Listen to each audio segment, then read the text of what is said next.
نبی اکرم صلی اللہ علیہ وسلم کی ایک حدیث ہے جسے امام مسلم رحمہ اللہ مسلم شریف میں لائے ہیں کہ اللہ تبارک و تعالی نے رحم کے 100 حصے کیے، رحم کو پیدا فرمایا اور رحم کو پیدا کرنے کے بعد اس کے 100 اجزاء کیے، 99 اپنے پاس رکھ لیے اور ایک دنیا میں بھیج دیا۔ حدیث کے الفاظ ہیں 100 حصے کیے، فجعل منها فی الارض رحمتا فبها تعطف الوالدة على ولدها فاذا كان يوم القيامة اكملها بهذه الرحمة۔ کیا بات، سبحان اللہ وبحمدہ۔ نبی اکرم صلی اللہ علیہ وسلم نے ارشاد فرمایا کہ اللہ تبارک و تعالی نے رحم کے یہ جو 100 حصے کیے ہیں، 99 اپنے پاس رکھا ہے اور ایک زمین میں رکھ دیا ہے، اور اسی ایک حصے کی وجہ سے ماں اپنے بچے پر رحم کرتی ہے۔ آپ کو عجیب نہیں لگ رہا ہے کہ اللہ تبارک و تعالی نے رحم کے تذکرے کے ساتھ اپنے رسول سے یہ کہلوایا کہ رحم کے تعلق سے بات کرتے ہوئے ماں کا حوالہ دے، باپ نہیں کہا گیا۔ لِأَنَّ حُنُوَّهَا أَشَدُّ وَعَاطِفَتُهَا أَرَقُّ، اس لیے کہ ماں کی جو محبت ہوتی ہے وہ باپ کے مقابلے میں اپنے بچے سے بہت زیادہ ہوتی ہے۔ ماں مارنے لگے تو بچہ اپنا سر ماں کی گود میں ڈالتا چلا جاتا، تو مارتی رہتی ہے اور وہ اپنا سر ماں کی گود میں ڈالتا رہتا ہے۔ باپ اگر مارے تو بھاگ جاتا ہے، لیکن ماں مارتی ہے تو جتنا مارتی ہے اتنا وہ اپنا سر اپنی ماں کی گود میں ڈالتا ہے۔ اسی وجہ سے اللہ تبارک و تعالی نے رحم کا حوالہ دیتے ہوئے کہ میں کتنا رحیم ہوں، اس کا ایک منظر دیکھنا ہو تو ماں کو دیکھ لو، فَبِهَا تَعْطِفُ الْوَالِدَةُ عَلَى وَلَدِهَا، بڑی عجیب بات ہے۔ رحم کا حوالہ دیتے ہوئے اللہ تبارک و تعالیٰ کے ماں کی تمثیل دی گئی، ماں کی مثال دی گئی، والدہ کی۔ فَبِهَا تَعْطِفُ الْوَالِدَةُ لَلْوَالِدِ فَبِهَا تَعْطِفُ الْوَالِدَةُ عَلَى وَلَدِهَا۔ اچھا، تو ماں جب ایک رحم کے حصے سے اتنی محبت کرتی ہے، میرا خیال ہے کہ اگر بچہ پورے بدن کا خون مانگے تو ماں پیچھے نہیں ہٹی، پورے بدن کا خون دے دی، اسی وجہ سے اس کے قدموں کے نیچے جنت ہے۔ حدیث ہے جی، ایک صاحب نے پوچھا ماں کے قدموں کے نیچے جنت ہے تو باپ؟ میں نے بتایا کہ باپ کا جوتا اس جنت تک پہنچنے کا راستہ بتاتا ہے۔ دونوں گویا کہ تربیت میں دونوں کا رول ہوتا ہے۔ اچھا، ماں کے پاس فون آیا، اٹھا کر کے بات کر رہی، بچہ کہیں باہر پڑھ رہا ہے، ابھی بات ہو ہی رہی ہے، پیچھے باپ کھڑا ہوا ہے، اس سے کہہ دو فکر نہ کرے، پیسے بھیج دیتا ہوں، پیچھے کھڑا ہو۔ رحم کے ایک حصے کو پا کر اپنے بچوں کے لیے سب کچھ قربان کر دیتے ہیں باپ۔ بتائیے جس کے پاس 99 حصے ہوں وہ کتنا رحیم ہو اپنے بندوں پر، اپنے بندوں پر کس قدر رحیم ہوگا۔ اگلا ٹکڑا، رحم کا ایک حصہ دنیا میں ڈال دیا ہے، پھر 99۔ فَإِذَا كَانَ يَوْمُ الْقِيَامَةِ، اب دیکھو مالک یوم الدین، جب قیامت کا دن ہوگا تو أَكْمَلَهَا بِهَذِهِ الرَّحْمَةِ، اللہ تبارک و تعالی اس رحمت کے ذریعے اپنے رحم کو کامل کرے گا۔ نہیں سمجھ میں آیا؟ 99 ہے نا، تو اب 100 جب ملائیں گے تب نہ مکمل ہوگی عدد 100 کی۔ 100% کب ہوگا؟ 100 کب ہوگا؟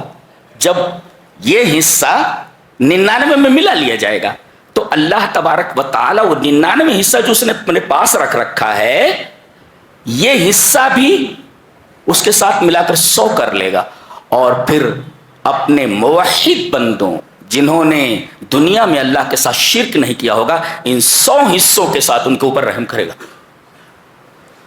لہذا اللہ تبارک و تعالیٰ کی رحمت سے مایوس ہونے کا سوال ہی پیدا نہیں ہوتا۔ شاید آپ نے غور نہیں کیا کہ یہاں پر رحم کے 2 الفاظ لائے، جو صفتیں لائی گئی، اور دونوں صفتیں رحمت پر دلالت کرتی ہیں، الرحمن اور الرحیم۔ اس میں نقطہ یہ ہے کہ الرحمن ایک ایسی صفت ہے جو اللہ کی تمام صفتوں میں سے کسی صفت کے ساتھ نہیں آتی. آئے گی تو رحیم کے ساتھ آئے گی، آئے گی تو تنہا آئے گی، اور اگر جڑ کر آئے گی تو صرف صفت رحیم کے ساتھ آتی. الرحمن علم القرآن، صفت رحمانیت آئی، تنہا آئی ہے، اور یہاں آئی ہے الرحمن الرحیم.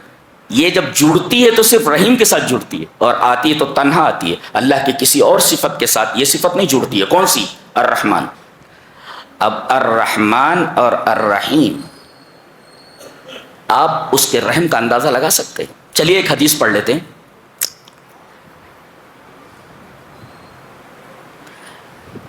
وعن ابن عباس رضی اللہ تعالی عنہما ان النبی صلی اللہ علیہ وسلم قال لما اغرق اللہ فرعون قال آمنت انه لا الہ الا الذي آمنت به بنو اسرائیل فقال جبریل یا محمد فلو رأیتنی وانا اخذ من حال البحر فادسه فی فیہ مخافت ان تدرکہ الرحمت. رواہ الترمذی فی کتاب تفسیر القرآن. حضرت امام ترمذی رحمہ اللہ اس حدیث کو ترمذی شریف کتاب ابواب تفسیر القرآن میں لائے ہیں، جہاں قرآن کی آیتوں کی تفسیر کی ہے نبی اکرم صلی اللہ علیہ وسلم نے. فرماتے ہیں کہ نبی اکرم صلی اللہ علیہ وسلم نے ارشاد فرمایا کہ جب اللہ نے فرعون کو بحر قلزم میں ڈبویا، جب ڈوبنے لگا تو ساری ہیکڑی ہوا ہو گئی، زندگی بھر کہتا رہا انا ربکم الاعلی، میں تمہارا سب سے بڑا رب ہوں. جب ڈوبنے لگا، موت کو اس نے سامنے دیکھا تو ساری ربوبیت بھول گیا. کہاں کی بادشاہت، کہاں کی علو، کہاں کا علو اور کہاں کی بلندی سب بھول گیا. کہنے لگا آمنت، میں ایمان لایا، انہ لا الہ الا، اس ذات کے علاوہ کوئی معبود نہیں جس ذات پر بنو اسرائیل ارے اتنا گھما پھرا کر کہنے کی کیا ضرورت تھی؟